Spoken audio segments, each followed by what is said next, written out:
He was not a king, nor was he a warrior. He never wielded a sword, nor did he lead armies. His power did not come from land or wealth. Yet he illuminated the minds and souls of millions. His victory was not won on battlefields. It was a victory of the human spirit over suffering. He was born a prince. He grew up in palaces surrounded by luxury and splendor. His father did everything to shield him from the suffering of the world.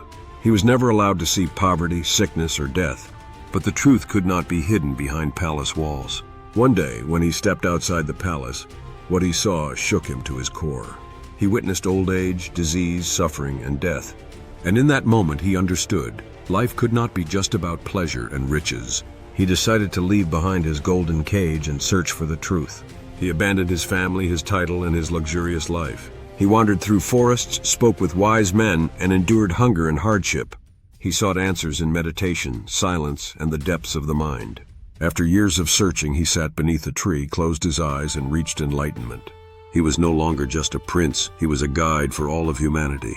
His teachings were simple yet profound. He called upon people to free themselves from the chains of hatred, desire, and ignorance.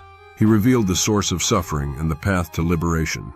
He spoke not with anger, but with compassion. He did not rule over people with power. He taught them how to master themselves. But not everyone accepted his words. Some saw his teachings as a threat, while others struggled to understand. Yet he never forced his beliefs upon anyone. He did not spread his faith through war or oppression. He merely guided those who sought the light. Until his final days, he continued to share wisdom and show the right path. And one day his body left this world, but his teachings endured. Centuries passed, kings and empires vanished, yet his name was never forgotten. Because he was not a ruler seated on a throne, he was a sage who lived in the hearts of millions. So who was he? The man who taught people the secret to happiness, freed them from the chains of desire, and enlightened minds. Who was he?